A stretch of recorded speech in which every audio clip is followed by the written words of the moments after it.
everybody. Welcome to the Hallmarkies podcast. And we're really excited today. We are talking with one of our favorite Hall stars. We're talking with Corey Sevier today. Thank you so much for coming on the podcast, Corey. Man, thanks for having me. Yeah, this is so cool. We have been wanting to have you on the podcast for some time. And so this is just very exciting. You are going to be in a new movie, The Secret Sauce, on UPTV coming out this next weekend. And we're thrilled to have you here. Man, thrilled to be here. Yeah. So what we like to do with new guests is we like to give you a chance to introduce yourself and tell us a little bit about what inspired you to get into acting. I know you started young. Yes, I started at a very, very young age. It's kind of a funny story. I'll try not to bore you with I'll give you the Coles notes. But when I was born, I had a cousin who was doing baby modeling, like Sears catalogs, Walmart, that kind of thing. And my parents put me into that when I was like 6 months old. So that's how I got my start into the business. And then when I turned about 6 or 7, because I had an agent, they asked would I be interested in doing commercials, bit roles in movies and TV. And I started auditioning and was fortunate enough to get some jobs right out of the gate. And I absolutely fell in love with it.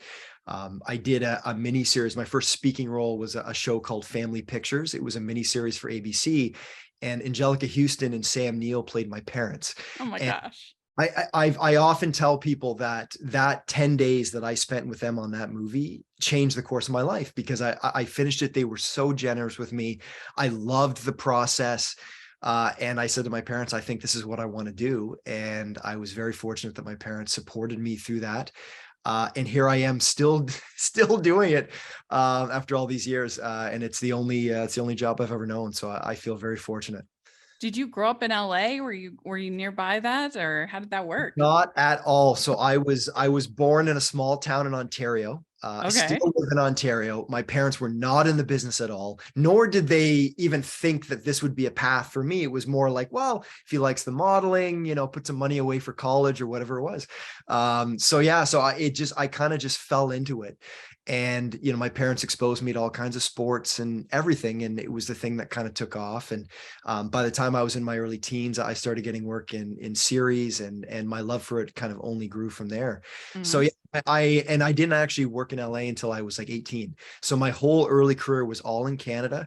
And then I got the opportunity to start working in the States. And then since then I've kind of bumped all over the world.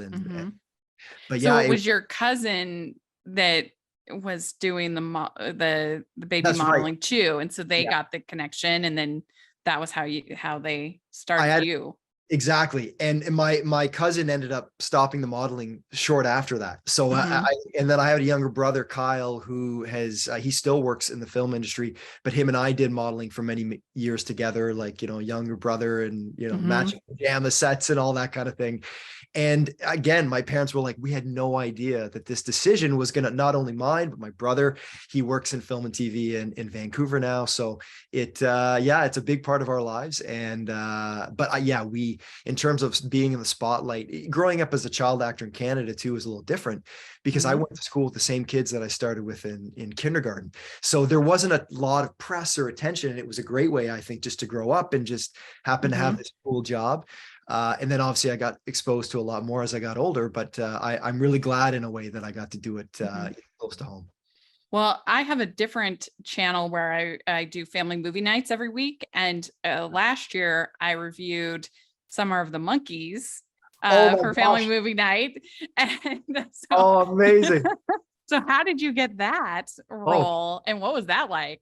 So at Disney movie? It was a dream come true. And when people ask me the question, like, what at that time, especially, like, what is your favorite project you ever done? I always say Summer of the Monkeys. Yeah. I was doing a series called Lassie. I was doing the 90s version of Lassie where I played Timmy, and we were in between seasons. And one of the directors on the Lassie show knew the director of Summer of the Monkeys. So he recommended me. I did an audition, and it always works. I ended up right place, right time, got the role. And they sent me out there. And for that film, not only did I get to work with 4 chimpanzees, which as a 13-year-old is just such an incredible opportunity. Yeah. They also taught me how to ride a horse, because it was a period piece set in the 1800s. And it was like summer camp, but we were making this incredible film, and it ended up going to TIFF and all these different festivals. And you know, it was just one of those really, really special experiences. I still have so many memories of, there was a baby chimp that was in training to become a movie chimp, and it really took a liking to my brother Kyle, who was very young at the time, like 8, 9 years old. And it's, I think for my family, that was one of the highlights. And it's shot in Western Canada, which I'd never seen before. So we got to travel a little bit for it. Yeah, it was really, really cool. And That's so I'm glad you watched it. It's yeah. one of those films that I'm proud of, and that it's nice family fare. So Yeah, it's yeah. I was doing an underrated Disney month for this series. And so yeah, it was one. It needs to get on Disney Plus. People need to see it. You know, funny, it hadn't even Yeah. crossed my mind, but absolutely. Yeah. Well, I have a young son who's only 4, and my wife and I are trying to decide when is the right time to show him that film. I think in a few years it would probably be good for him.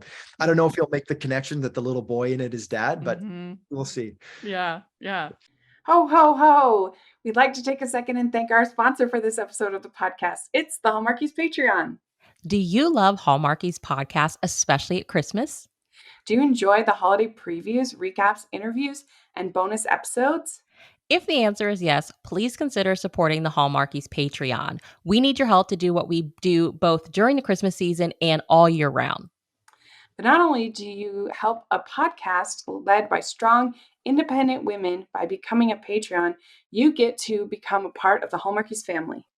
Starting at only $2 a month as a patron, you will have access to our Facebook Patreon group where we talk about the movies, shows, and more all year. We also have many monthly patron watch-alongs with guests like Lacey Chabert, Natalie Hall, Paul Campbell, Mary Lou Henner, and more, giving their behind-the-scenes details of their films.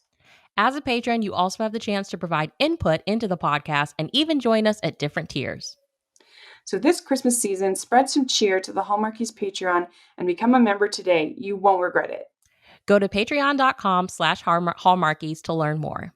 That's patreon.com/Hallmarkies. Well, I think you have the most credits of anybody I've interviewed, or certainly in the running, 102 on your IMDb. That's pretty amazing. Oh, thanks. Yeah, I don't really tally it up, but I credit, I started very young. So, you know, I've had a lot, but now it's hard to believe, but I've been in it for 30 years. And yeah, it's been a nice run. And the fact that I still love it as much as I did when I was that age is a testament to, I think, to a lot of people I got to work with, a lot of good experiences along the way. Yeah. So.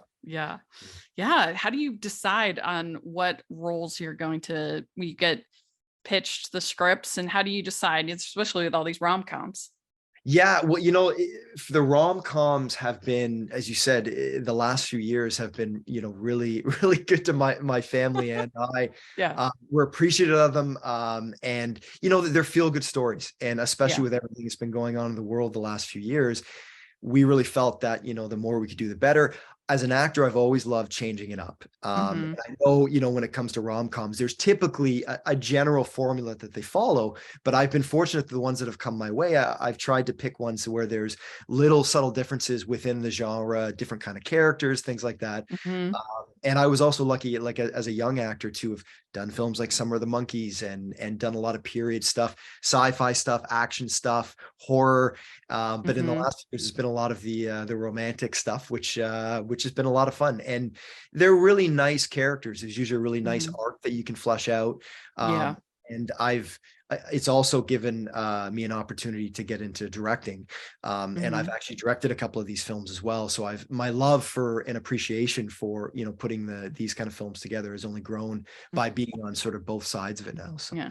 And you've done a number of the Lifetime thrillers. And so what is that like when you have to, I don't know if you've been the murderer or you've been what your roles are. Yes, I'm trying to think. So the Lifetime ones, I haven't been like the baddie yet. I have been. I feel like that would be fun. Fun. Yeah. Again, it's changing it up, right? You know, anytime something comes your way that you get to, you know, do something out of the ordinary. I'm a big action guy. I'm very physical. So thrillers, what are fun is you're usually doing something cool. There's some sort of a stunt, or you're racing down the street, or one Lifetime film I did, I got shot, you know, so there's fun. which isn't something that I would ever want to happen in real life, but when you do it in a controlled environment, it makes for a pretty interesting day when it's like, oh, how was your day? Well, I lay in a pool of blood for 8 hours. How was yours? Yeah. So, yeah. So those are fun too. Those are a lot of fun. And the Christmas ones are fun. Yeah, I love Christmas.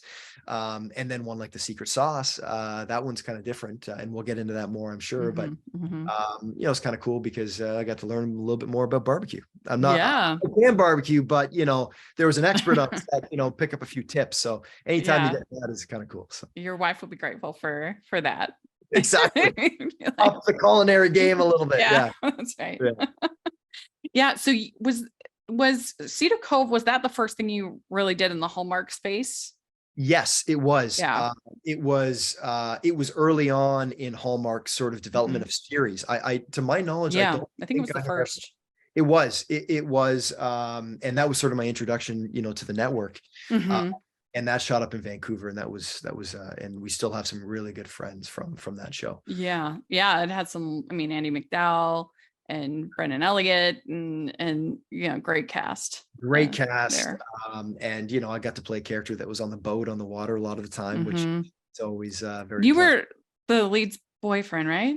That's right. Yeah. Yeah. Okay. Sarah Smith is her name. We were still her and her family. We were love interests on the show. And the funny thing is with Sarah, the little connection there is we had actually done 2 films together when we were 18. We shot 2 movies back to back. One was this campy sci-fi film called Decoys. And the other one was a lifetime. Actually, that was my first Lifetime thriller, if I remember correctly, with Elizabeth Berkley, called Student Seduction. And Sarah played my girlfriend there, but it was a much darker part. Like, I was not a good guy. So when we finally got Cedar Cove together, we had a laugh. It's like, wow, this time we can actually be sweet to each other, as opposed to me being this very rough boyfriend the first time we had worked together. So it was a nice way to complete our cinematic arc together. Well, and you have a couple of the actresses that you've worked with a number of times, like Taylor Cole. Taylor, worked with her a couple times. Taylor's wonderful. We just did Pumpkin Everything in Winnipeg last summer. And she's been wonderful. Natalie Hall and I have been together. Of course, Tori, that was my first time working with Tori on The Secret Sauce, and she's wonderful. I've been a fan of her work for a while. So, well, when you're in these rom-coms, how do you develop chemistry? I know you have such little time. How do you work on that? Well, I think it's sort of an exercise in trust, because you're so right. Most of the time you're flying in, you're shaking hands. Nice to meet you. Let's do this thing. And sometimes you're like, day one, you're jumping into like a very romantic scene or an emotional scene. They obviously don't shoot it in order. So you get in there, and I think, I've had, all my leading ladies through these have been such wonderful actresses and people. And I find, especially now at this age, a lot of the time you connect very quickly on family and experiences and how you juggle all that with the business.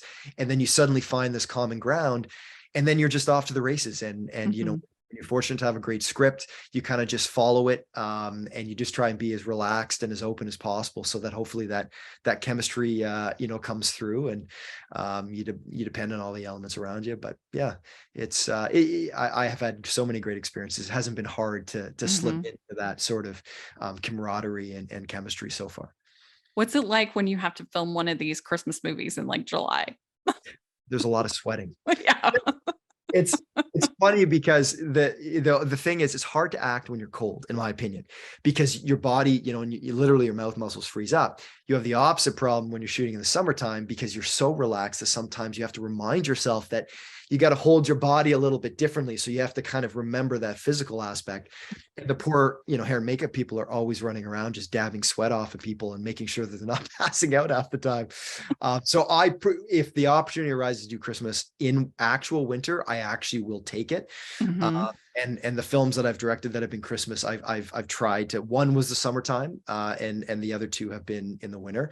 And just cinematically, you can do so much more with the actual breath. You might have the chance to really slow. But yeah, those are the summertime ones are tricky, but it's good for the crew. You just look out, everyone's bundled up in coats, and the crew's in shorts and t-shirt, and laugh and it's good. Actors get pampered a lot, so it's nice for us to be sweating for a change. So. Hey, this is Jen Johans, host of the podcast Watch with Jen, which delivers a steady stream of great movie recommendations, thoughtful career deep dives, and first-rate conversations with film critics, authors, actors, journalists, filmmakers, and more. You can find Watch with Jen wherever you get your podcasts or hear us first at our Patreon at patreon.com/filmintuition. But it must be amazing to like step onto set and just see these like winter wonderlands in the middle of summer. It's incredible. And what I love the most is like if you're shooting in a park or, somewhere where the public can be walking by, it's just such a surreal experience for them. Yeah.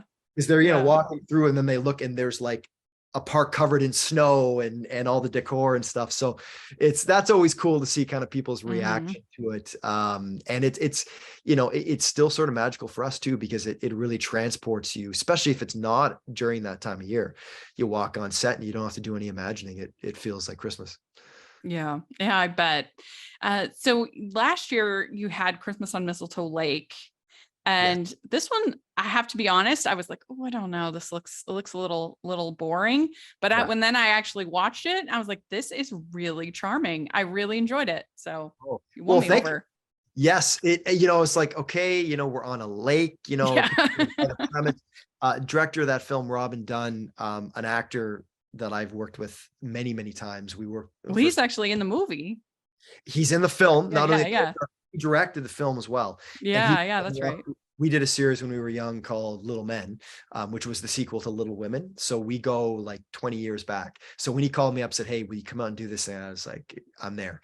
Yeah. Janelle Williams, our lead, is wonderful. I've worked with her before too.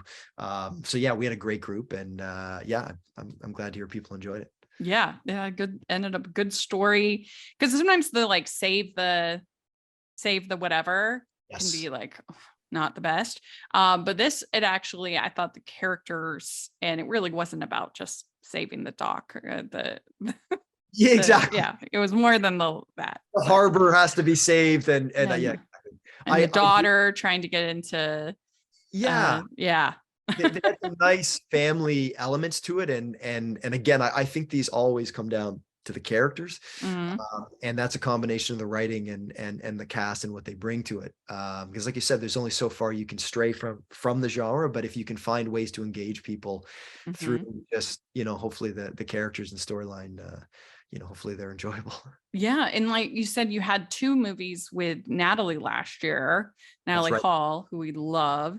So yeah, the Road Trip Romance, which was like trying to be kind of more sort of a little bit madcap, a little more silly, which I would appreciate. And so that one must have been fun to do, like all the Renaissance fair and everything. Oh my God, the kilt running around in the kilt. Natalie and I were killing ourselves because it really, and even our characters, we were just laughing so hard because they revert back to such a childish banter. And it was kind of refreshing to do that. It take itself too seriously. And sometimes it's more, rom than calm, but that one definitely leaned into the calm end. It was cold. It was very cold when we shot the Renaissance Fair. So I was shivering between takes.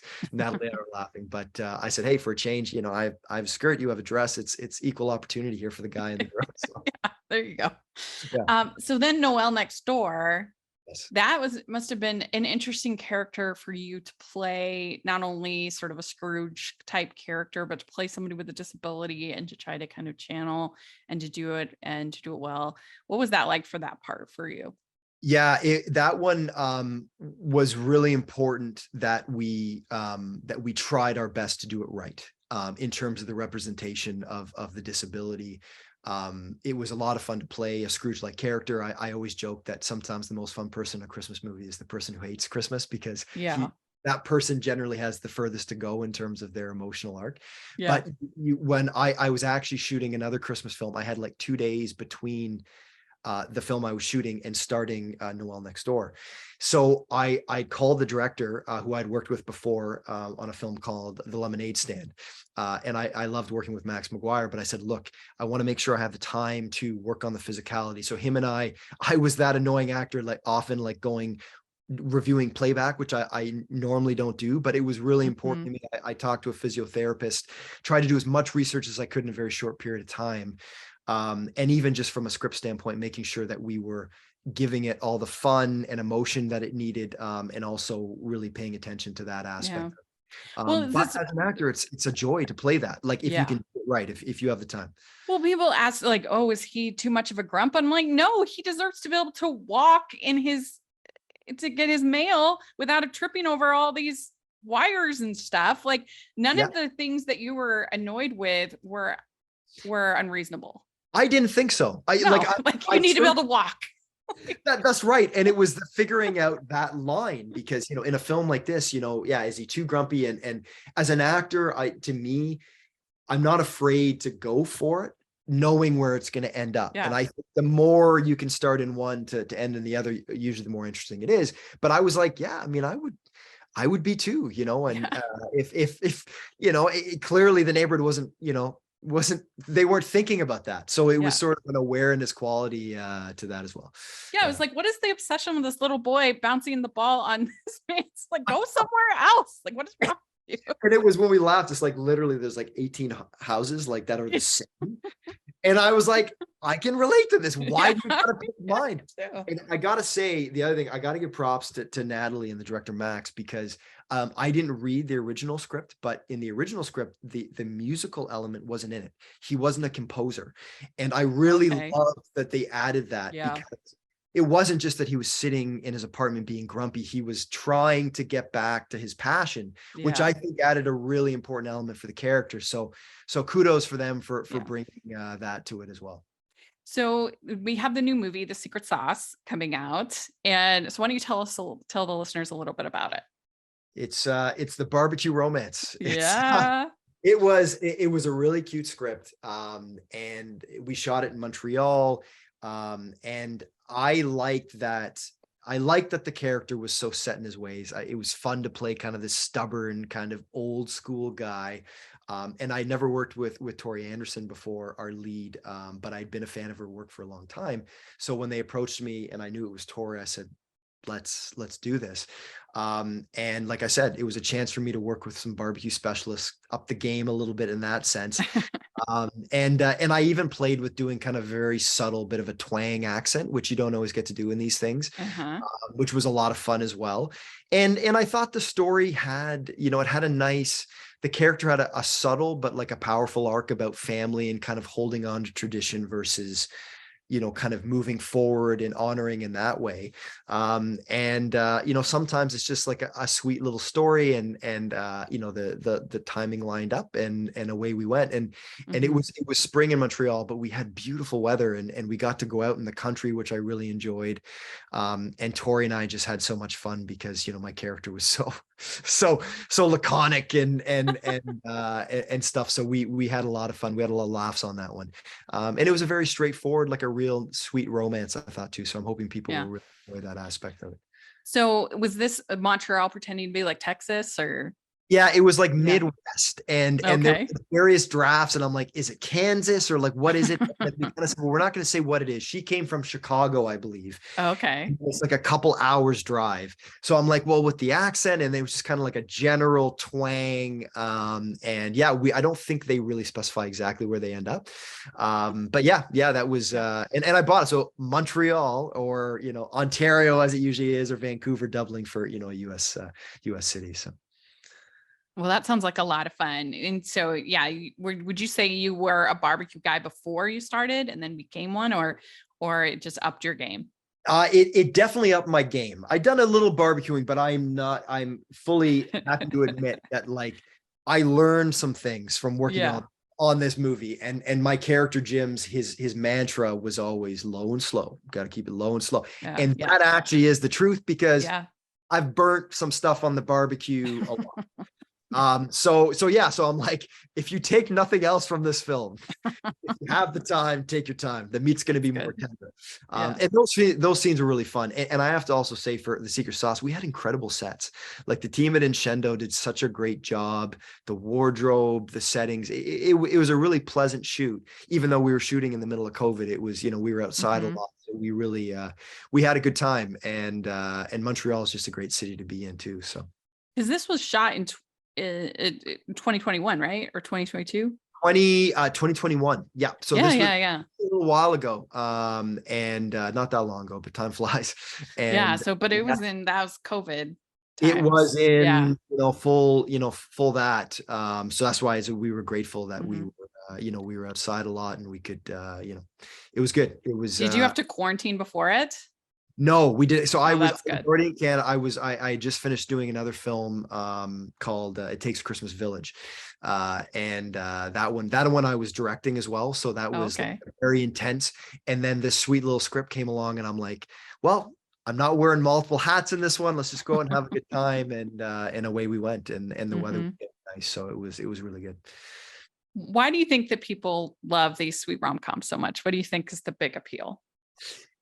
Well, it's funny. I ask people that a lot. Like when people have, come up and said, God, I just love these movies. And the way they always put it to me is that they want to know that they're going to feel good at the end. Yeah. I think for me, what's powerful to them is, they often touch on really important things about life, reminders of, prioritizing what's important, or family connection, if you're fortunate enough to have, that kind of family connection. And I do think there's an escapism aspect to it.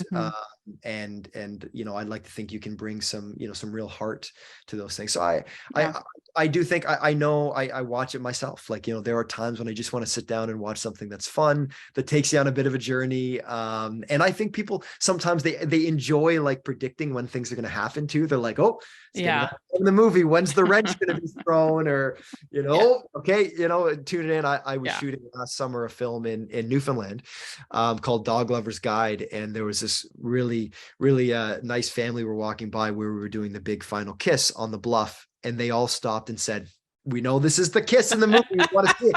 And they're like, we're going to rate it because we know these films. And then we did it once, and then they all gave a little golf clap and said, So I was like, it's funny that it's become a real tradition.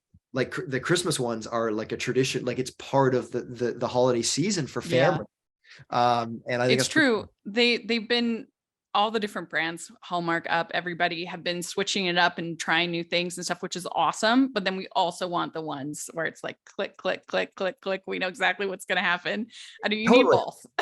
I do think you need both because I'm a believer they can't all be the same. Like, and creatively, my wife writes, she's written a number of films as well. So we always have this. Oh, that's fun. And she's written the three that I've directed and acted in, which has been really cool. But she, we always have that talk about, okay, this one's going to be classic, and this one, let's see how we can push the envelope. How can we, make it a little funnier, make it a little bit more emotional. And as you put it so eloquently, I think there are ones where you want to be surprised. And then there are some where you just want to sit down and know exactly where it's going to go. And it's fun. We'd like to take a second and thank our sponsor for this episode of the podcast. It's the Hallmarkies merch store. Are you looking for that perfect gift for the postable, Hardy, or Hallmarky in your life? What about getting that t-shirt or hoodie that will help you stand out at your next holiday party? Now is the time to check out the Hallmarkies merch store. Full of festive designs by artists like Jessica Miller, Carrie from Hallmark Comics, and more. You can even have more than just shirts, but totes, cell phone cases, notebooks, mugs, and more. And it isn't just Hallmark. We have designs for Anna Green Gables, Man from Snowy River, The Nanny, and more. Every purchase at the merch store goes to help support the podcast and allows us to make the great content you know and love. There are frequent sales, so go to tpublic.com/stores/Hallmarkies or see the link in the description. That's tpublic.com/stores/Hallmarkies. We like to end our interviews with some fun get to know you questions. So first question, what is the best ice cream flavor? Oh, okay. I like black cherry ice cream. I like pralines and cream. They're kind of like my two toss up, but like classic, I like vanilla. I was always a vanilla kid more than chocolate ice cream. Yeah. Very good. Okay. What's your favorite color? Red. Nice. On brand. Yeah. Exactly. Christmas color. Christmas. Yeah. And it's, exactly. I played my soccer team growing up that I played for was like red and black. So that was always. Oh, nice. Very good. Okay. What music are you into right now? Into Christmas music because I just finished post-production on the last. Nice. So like I'm like, why am I walking around in summertime humming Christmas? I was like, oh, because we're editing. So yeah, a lot of Christmas, and it's funny. I've grown to appreciate because I've been working with a lot of scores, like more classical music and things like that. But I'm Mhm. kind of a classic rock guy. I love Motown and stuff. I grew up listening to the music my parents listened to, and I still very much adhere to that. So, Cool. Good. Okay. What's your go-to date night food? ooh, Italian or sushi? Good. Okay. It's a toss up. We usually go one or the other. What is your go-to date night activity if you're going out and doing something? It's usually dinner and a movie. I'm not Yeah. gonna lie. Nothing too complicated. We love a good dinner and a movie night. Yeah. All right. Which do you like better, dogs or cats? I like both. I grew up with cats. My wife grew up with dogs. We have neither right now because we have a young kid. Yeah. I guess I would say, because I grew up with cats, I would say cats, but I got to work with Lassie for 2 Yeah. years. Oh, It's cute. pretty equal. It's pretty equal. Well, we always say that cats, you have to earn their love. Yes, exactly. They make you work for it. Yeah, they They do. make you work for it. Yeah. All right. Which do you like better, beaches or mountains? Oh man, that's a great question. I love mountains. Like I love the aesthetic. I love hiking. But oh, man, not to give the cliche answer, but I kind of like, but I'm going to say mountains just because I've always had an affinity for mountains. But you know, I do love swimming, and I did a series years ago where I got to live in Hawaii for a year. So my love for beaches grew Oh. exponentially at that point. You So were on the North Shore, right? I was literally Oh. in North Shore, on the North Shore On North Shore. here, which Yeah, was pretty you got to cool. work with tons of Hallmark, tons of All Stars on that Chris show. Palaha. This was, Palaha, you know, Palaha, and who else is on the Jason Momoa isn't in Yeah. Hallmark movies. But yeah, there's a lot of us have popped up on there all these years later, which is kind of cool. Do you see the Fast X with Oh, I've seen the Jason trailer. Momoa? He is so good. The movie's not that great, but he is really great in it. He was a larger than like this was many years ago that we worked together, and he was just such a fun dude to be around. Yeah. Watching kind of where his career has gone has been a real joy. And yeah, Yeah. that's him, man. Like he brings the energy and the charisma, man. He's pretty awesome. All right. What's your favorite holiday to celebrate? Well, I probably Christmas. Like I always loved Christmas growing up. My son is obsessed with Halloween, so we're laughing. Like these two Christmas Hallmark people created a Halloween lover. But yeah, Yeah. Christmas has always been my favorite holiday. It's the one time a year in this business that you know nothing's going to be happening. You have that time with your family. Yeah. That's always, the funny thing in these Christmas movies. They always have all this stuff happening the week of Christmas. And I'm like, nothing happens in Christmas. Like nothing's going on. and that's the way it should be. People need a break. Yeah. People need to sit down and just watch these movies, I guess. I gotta have this turned in by Christmas Eve. Like, right. Exactly right. So Yeah. funny. Working on the 24th, other than us in Christmas movies. Yeah. All right. Last question. You can pick one of your own. What is your favorite Hallmark or romantic movie? Oh, okay. Well, so The Family Guy. Sorry, the Family Nicolas Man. Cage. That inspired the last film I just did called The Christmas Reboot, which is coming out this summer on Hallmark's Christmas in July. So that was one that whenever it's on, I would always sit down and find myself watching it. It's romantic, it's a beautiful film. So yeah, that's one of my favorites for sure. And a classic rom-com, Along Came Polly, I think is underrated, very funny film. Philip Seymour Hoffman is just hilarious in that film. So that's one that I'll always want to tune in for as well. Yeah. Yeah. Cool. Good. You We have did a it. favorite? Oh, do I have a favorite? It's really hard. I love one called Trading Christmas. This Hallmark movie where the two leads switch houses. It's Tom Cavanaugh and Faith Ford. And Nice. They each end up falling in love with people in their switch houses. And so that one's really fun. Gosh, it's so hard, but I love Christmas in Connecticut as far as classic. Nice. With Barbara Stanwyck, and it's a whole like fake relationship, fake everything. It's kind of the ancestor to a lot of these Hallmark and other Christmas rom-coms.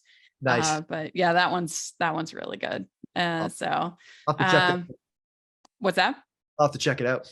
I also think While You Were Sleeping is basically a perfect movie with Sandra Bullock, and love that film. That was one of so my good. My mom loved that film, and we watched it probably 10 times growing up. That's a So great. good. Yeah. Yeah. It's so good. Yeah, both of them. I love the Father of the Brides. Like any Oh. version of it. I love that whole series, whether it's the original Elizabeth Taylor ones, whether it's the Steve Martin ones, even the new one last year was actually pretty good. Yeah, it's been an incredible brand, hasn't it? Yeah. It delivers. Yeah, those are classics too. Yes. Well, thank you so much. You answered all the questions. Thank you. Thanks for asking. Yeah. And I was thinking next time we should totally have you and your wife on. We love talking to writers. Oh my So gosh. that would be really fun. Yeah. Oh, I'm sure she'd love to talk to you guys. So that would be fun. Well, thanks so much. And why don't you tell people where they can follow you or where they can watch the movie and all that fun stuff? Yes. Well, not unlike my character, Jim, in The Secret Sauce. I'm not huge in the social media land. Yeah. But I do have a Twitter account, Corey_Sevier. And as you said, it's coming up this weekend on UPTV. And this summer, like I said, on Hallmark, we have the Christmas reboot coming up. And that's coming out this Christmas in July, or? This Christmas in July. I'm told it's July 15th. So that hence we're finishing the last bit of post-production on it. It's one that I acted and directed in, and my wife wrote, and it's going to be out on the 15th. Oh, that's so cool. Well, congratulations on all of that. We'll look forward to it. Thank you very much. Thanks for coming to talk with us. Of course. Enjoy the rest of the con. I'd like to thank Corey for coming on the podcast. This was so much fun to get to talk with him. And I really look forward to the new movie. So let us know what you think about all the things that we talked about. We'd love to hear your thoughts in the comments section or on Twitter. And you can find me at Rachel's Reviews, all of our social media, iTunes, YouTube, and on Rotten Tomatoes. So check that out. Also, make sure you're following the podcast at Hallmarkies Pod and Hallmarkies Podcast, all of our social media. And if you are listening on iTunes, please leave your ratings and reviews for the podcast. That really helps us so much. And if you are watching on YouTube, please give the video a thumbs up and subscribe to the channel. We appreciate that so much. We also have the Patreon group and merch store. So check all of that out. And thanks again. We'll talk to y'all later. Bye.